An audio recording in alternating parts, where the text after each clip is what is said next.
and hand over to Lisa to start the webinar. Thank you. Thank you very much, Sam. Welcome, everyone. Thank you very much for joining us today. I am very happy to be able to give you some insights into the some initial results of the social license to automate task. Sam has already mentioned we are running this within the USSTP program as normal, which operates under the auspices of the EIA. I will today give you a very short history of the task and obviously including the involved other organizations, since it's not just us. Then I will provide you with the overall setup and the goals of the tasks, and will give you some insights into. We have four subtasks, three sort of like content-oriented one, and the fourth one is towards synthesizing our results. I will give you insights into the subtask 1 and subtask 2, into the initial results, and will then be passing on to my colleague Julia Garçon, who will be giving you some more detailed results of the subtask 3. So that's for our agenda today.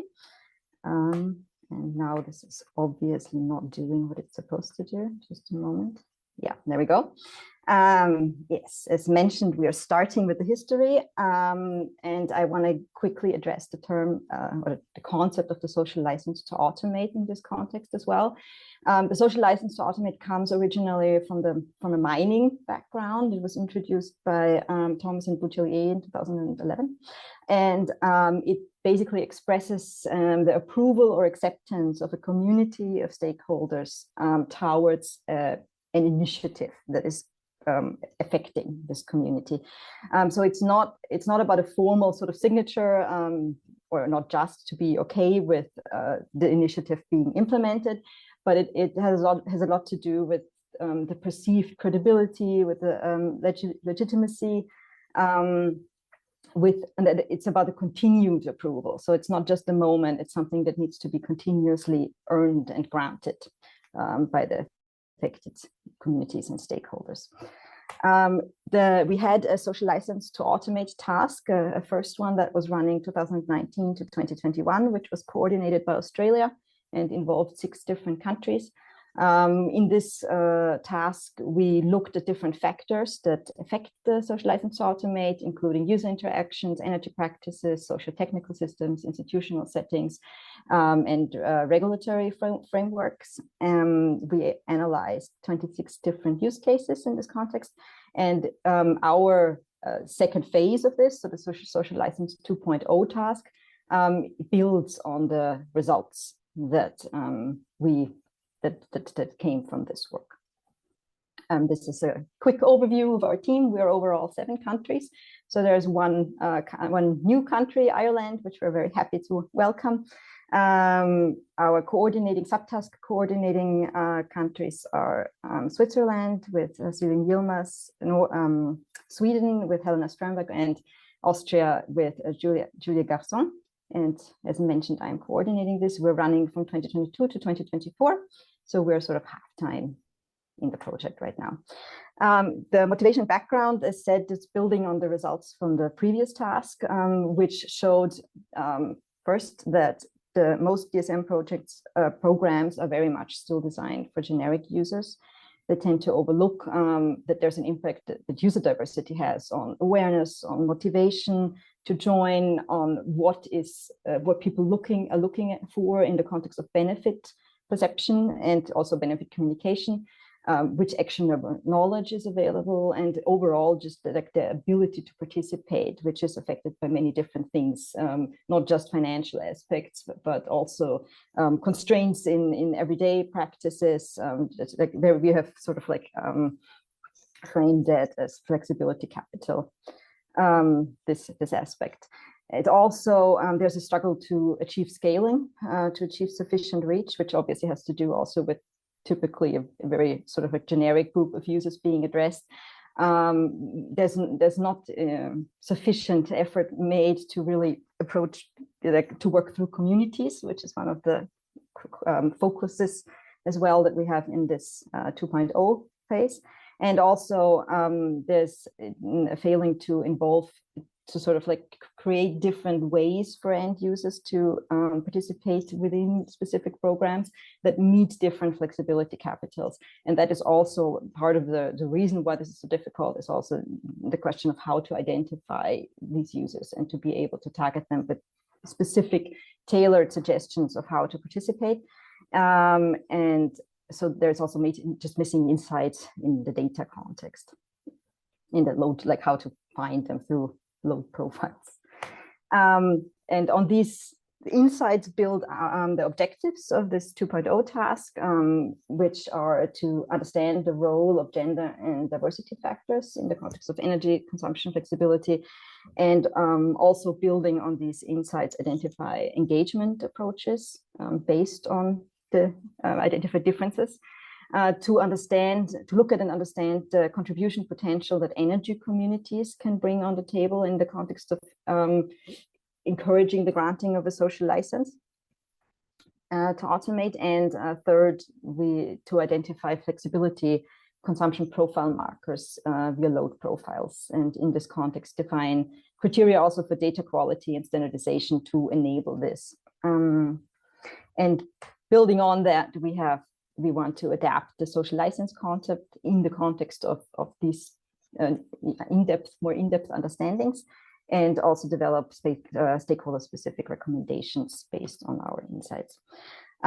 This is the quick overview again of the tasks that I've already mentioned, which are building on the three just mentioned goals. And as already said, we will be focusing here on subtasks 1 and 2, and in more depth subtask 3. We have like 1, 2, and 3 all sort of they begin with a certain literature analysis phase and identifying of core aspects in this context, and there's data gathering, and then the results are framed in different ways. There's an engagement framework in subtask 1. There is a sort of a potential analysis of communities in subtask 2, and subtask 3 will be specifying flexibility profiles. We are mostly I'm mostly reporting results from the literature analysis aspects of subtask 1 and 2, and Julia will be going into the data analysis already. So now we'll begin with the results of subtask 1 and 2. The subtask 1, we performed a literature analysis where we aimed to find insights into demand-side flexibility that also considered different diversity dimensions.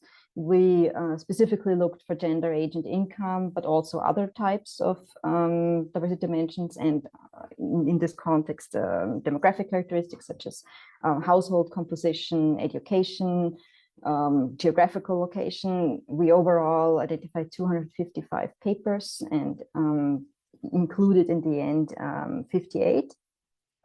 And we looked at which diversity dimensions were actually taken up. We looked at the role of those in the context of willingness and motivation to participate, in terms of ability to participate, and also how demand-side management impacted end users within the context of diversity. And in terms of initial results, in the context of gender, we saw that demand-side technology and communication around is typically aimed and oriented towards male technology-affine users, and therefore often doesn't reach women sufficiently. It's very much sort of assuming a certain expert level of knowledge. It's assuming very much that the main interest for purchasing and installing is savings oriented, which we see actually in the literature that in terms of motivations, women are more often motivated also by socially oriented aspects, such as helping their environment, helping the community. Health is also actually an important motivator for changing behavior. So it basically, you have a reduced reach because there is a focus so much in the communication on saving potential. What we also saw in the literature is that there is a challenge surrounding DSM implementation that comes from the fact that the gender roles affect sort of how people, the end users relate to them, and that the technology as sort of a more masculine coded domain, which is how end users end up sort of coming to the demand set management technology. It leads to often not being passed on to the people who are actually sort of directly affected in terms of need to change patterns, because the home is still very much seen as a feminine domain. Women typically take over more of the housework, the care work.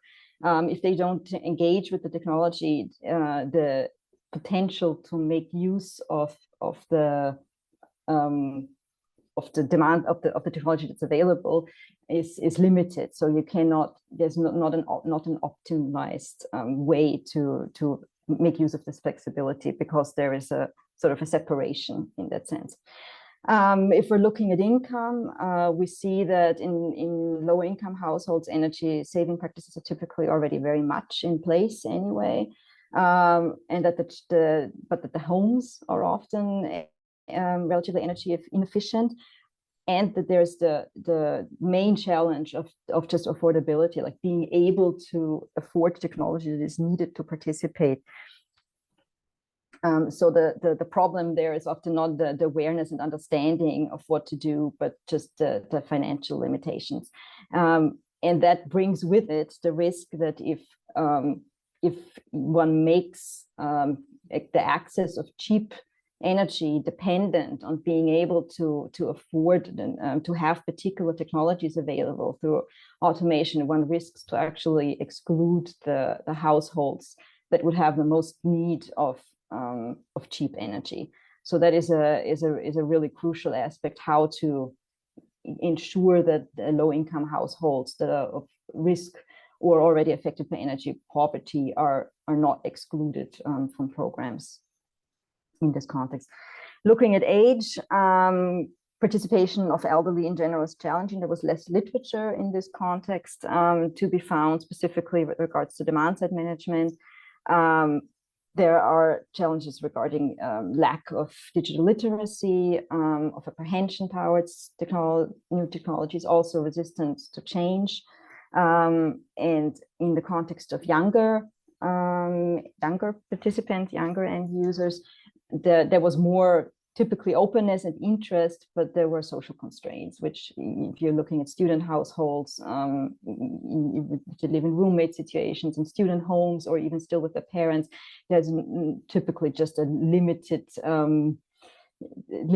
power to make decisions and affect what happens within the home. There are limits of when you're actually able to use the kitchen potentially, or slots in the spaces where you can wash your laundry and so on. So yeah, just this power decisions are not as possible. And so if we're concluding the results from the subtask 1 at this point, we do see that gender, income, and age impact both motivation and ability to participate. We also saw that there is a scarcity of studies that address the impact of diversity on demand-side management participation in an in-depth way. So the majority of the studies we looked at had considered diversity dimensions from sort of just a demographic perspective, reporting on differences that they see much, and did not approach it very much in a theory-based manner, that where they already started into the literature, into their work with an understanding on a theoretical base and formulated hypothesis in this context as well. So more of that is needed to really understand the impacts and develop according approaches that are gender and diversity sensitive. Then, so yeah, as mentioned, we need programs that apply a user perspective. So that was something that I found very clear in the literature, that to reach a more diverse user group, it's needed to not set things up and communicate them in the way that the user basically needs to come to the demand side technology and sort of take on that mindset. But the communication of the technology and the way that it's carried towards the user, it needs to be framed within the household experiences of the end users. So this step needs to be taken by the program designers rather than have the users need to make the step towards the program. And to include lower income groups, the participation really needs to be part of the program design, and the bringing of the technology to those user groups needs to be part of it as well. So to allow them to participate, you need to provide them with the technology, and it actually is also a core element in. So it's a incentive for them to participate as well. They're often harder to reach otherwise. So yeah, that's a crucial element to consider. And also with lower income groups, the energy poor middle actors they play a very important role. So they need to be on board, and work needs to be done with them to reach those user groups. And to encourage the elderly to participate, the digital literacy challenge needs to be taken seriously and sort of addressed parallel through the communications to allow the elderly to develop a sort of relationship with this new technology, to learn with it. Yeah, and moving on to the second subtask. I will try to be a little shorter with this. This work looked at energy communities overall. It analyzed different types of energy community initiatives to sort of categorize them, and looked at them in the context of how far they're able to address social aspects so that is meant in terms of like how flexible are they to accommodate different types of needs, different ways to participate. They looked at the potential to gain a social license that had a lot to do with how far the different members of the community communicate and see themselves as part of a group. And finally, the not just social license, but social license to automate, which was tied also to financial possibilities, to the types of technologies that are possible to involve. The categorization resulted in 4 core categories. The first one, the renewable energy communities or citizen energy communities, or the EU level types. They were all seen to have a high potential, especially in the context of the social aspect, because they are very flexible in the shape that they take, and they allow actually to adjust the prices, to make individual types of prices for different types of users. The energy community projects are a bit more mixed, because they have a strong sort of sense of responsibility and community due to the sort of like close knittedness. This is something that comes from Scotland, I believe, but they're also typically very remote. They often have to do with supplying energy in remote areas, so they are very limited in their reach and their possibility for upscaling. Energy cooperatives have the challenge that to be able to participate at all, you need to sort of purchase you need to purchase this ability, so it excludes low-income members. It's also more tricky in the context of procedural justice if decisions are made depending on the percentage that you own. So it has more challenges in this context. And microscale energy communities, they're high in the context of knowing each other and being able to address different needs, but they're so small that their reach is also relatively challenged. And as overall sort of results, so we do see that there are strengths and weaknesses that vary between the different identified energy community initiatives. we see that in order to properly be able to scale initiatives, we consider that it's important to consider their impact on a social level, because otherwise there will always, there will be limited. This is where it ties to the work that I introduced previously. You will only reach certain users otherwise, and that will limit possibility of scaling and will potentially hurt energy justice needs. And finally, to properly understand how different energy community features, such as initiating actors and financing models or included technologies, impact the potential to address aspects, is therefore is an important factor in designing and shaping such communities in a way to allow for such more inclusionary and fair setups. And in both cases, the Subtask 1 and Subtask 2, like I said, this is sort of literature-based results. And we're now in both cases going into data collection. In the case of Subtask 1, this is typically user studies with end users to understand in more detail the role of household dynamics. We're looking at a role of middle actors, and we are looking at how they contribute, and we're looking at attitudes and motivations on a large scale level with larger data sets. And the Subtask 2 is doing interviews with different members of energy communities to confirm and further deepen this understanding and the framework they have developed here. And I will now pass on to my colleague, Julia, who will be telling you about her work regarding the flexibility profiles. Yeah, thank you, Lisa. Hello, everyone. Today I will present some preliminary results of our use case analysis, which we conducted as part of Subtask 3, which involves also partners from Austria, the Netherlands, and Switzerland. And today I will present two of the Austrian use cases. Next slide. Lisa? Thank you.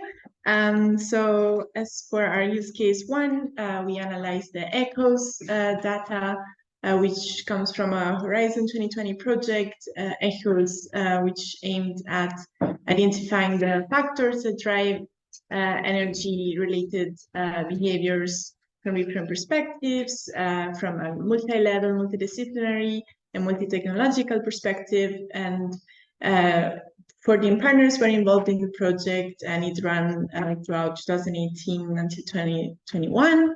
And as part of the project, an online survey was conducted, and it resulted in approximately 18,000 households data from 31 countries, from the EU and other European countries. Next slide. The survey contains two very interesting questions regarding automation.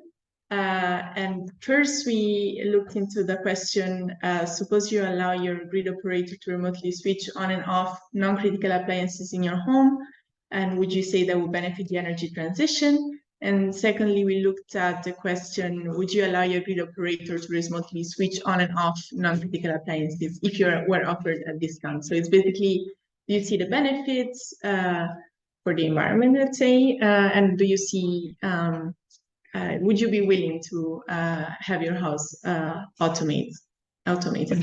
When we look at gender differences, we see that males tend to see less the benefits of automation for the energy transition, whereas females have a slight higher awareness.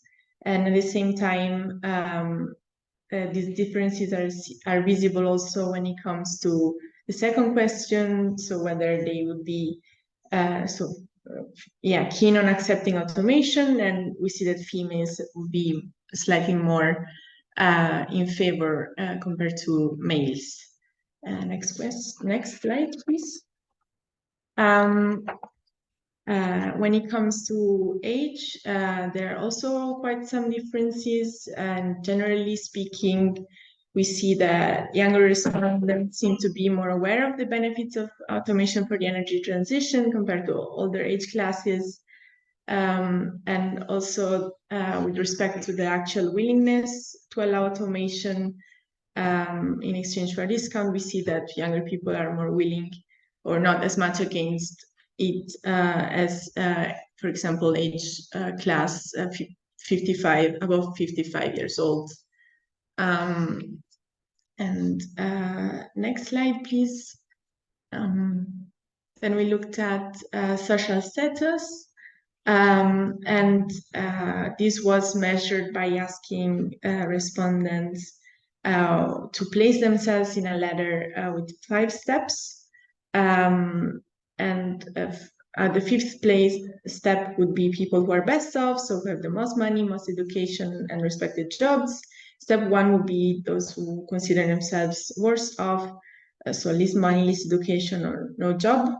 And the tendency is that more disadvantaged groups tend to disagree more, like with the question whether they would see benefits of automation for the energy transition, or be a bit in the middle, so undecided and regarding to this question. And whereas best off group being more seeing more the benefits, and at the same time also be more willing to allow automation in their homes compared to these more disadvantaged groups. Next slide, please. So in the previous slides, we have seen that how attitudes towards automation are influenced by gender, age, and social status. But it gets even more interesting when we look at the intersections between these categories.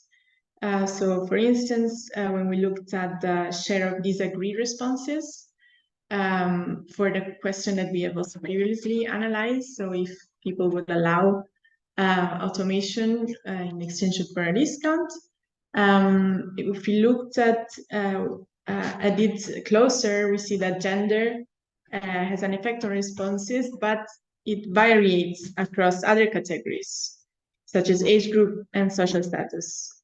And interesting also, the difference between genders is stronger when it interacts with social status compared to age. So being a male doesn't make a difference across social status categories, but being a female, it does. So in general, we can say that the tendency is that younger and socially advantaged females is the category that would be most willing to accept automation. And this is important, has important implications for our subtasks, because we are, as we are considering diversity factors, this picture underlines that our concept of diversity should account not only for one aspect, which is gender, but also at intersectionality, so gender in relation to age or social status or other categories. Next. So we also made a regression to see, to look at the effect of the different categories, different socioeconomic categories on the responses, and we see that indeed gender and age of all classes are statistically significant when we look at the p-values. So they do have an effect. So people belonging to these classes tend to answer more, have a higher response category. So have a more positive attitudes towards automation, and also university or college degree is also statistically significant, and as well as higher social status. Whereas other factors, such as having children or children under 14 in the house, doesn't have an effect on the responses. Yeah, which is also quite interesting. Next slide, please. So the second use case we looked at is the Peak app. This project aimed at quantifying the effect of a smartphone app for home energy administration on the household's electricity consumption. And there were 10 partners in the project. It was field tested in 4 European countries, but today we're going to look at the Austrian data, and there were 3 treatment groups, 1 control, 1 exposed to varying electricity prices or discounts, and 1 to the Peak app. From that, we derived load profiles of 1,500 households, which were collected over a 17-month period in Austria, but only from 152 single household data we could derive gender information. So those are the data we're going to look at today. Next slide, please. Yes, so we looked at the peaks and the weekly variation in kilowatt hours for weekdays and weekend for females and males, and we can see that the peaks for genders are similar in weekends, especially. There's not much variation apart from the night. So males have a higher baseline or resting energy consumption overall compared to females. But other than that, there is not much variation, whereas weekdays, females have a slightly higher peaks compared to males. Next slide. We compared also seasons, for example, winter and summer, and we see that in winter there is higher consumption, and the females have a higher peak compared to males, whereas the summer shows like small daily peaks, and the gender difference is not as high. There's not such a clear pattern there. And this might reflect that different temperature needs of females who usually get cold quicker compared to males, so that's why the peak might be a bit higher for females in the summer. We tested, next slide please. We tested this difference, and we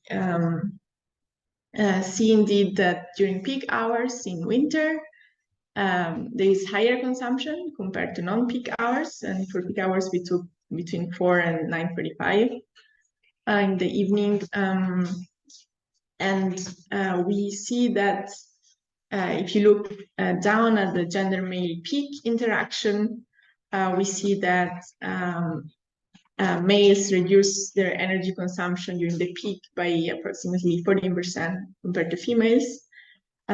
Which means like the peak is a bit lower, whereas in the summer, as expected, the difference in consumption peaks between genders is not as high, it's not as big, so about half compared to winter. So let's say in winter, there is a bit less flexibility on the side of women compared to males, whereas in the summer, this difference is not as big. Next question, please. Next slide. And lastly, we looked at treatment effects, and specifically people were given discounts on electricity prices in certain hours. Discounts were 10, 20, 30, or 50% on the price. However, the effect of discounts is not on consumption is not didn't work as expected, so it caused a decrease in consumption. However, if you look at the interaction between male and discount, we see that males generally associated with when they receive discount for 10, 20, 10, 30, and 50%, they are associated with a higher increase in consumption compared to females when the same discount was applied. Which means that males reacted to some of the discounts more than females by increasing the consumption in those hours. Next slide, please. Yes, so to conclude, both these use cases provide some important information for our subtask.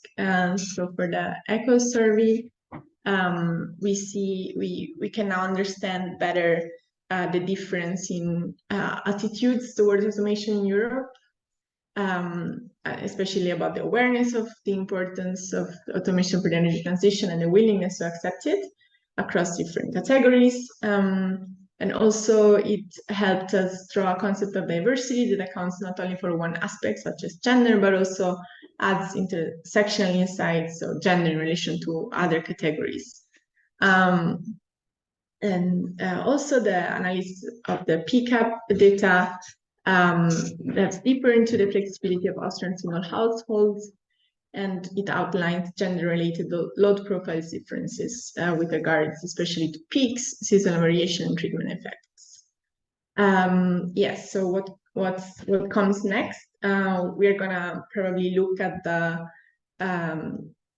comparison between PCAP single households consumption data with those of bigger households to see if there are other aspects such as household size that can impact on consumption. And yeah, we will also analyze other data sets from Switzerland and the Netherlands. Yeah, also with load profiles with respect to different categories. And at the end, we'll have a synthesis of feasibility profiles. Next slide. So if you are interested in what has been presented today in more detail, you can look at publications 1, 2, and 3. And if you want to know more about the next phase of subtask 1, I suggest you look into 4 and 5. And thank you. Next slide, Lisa. Thank you from both of us for listening to our presentation. And we're open for discussing the questions. Yeah, thank you from me as well. I will be passing on actually for a moment, I think, still to Sam. Mm-hmm.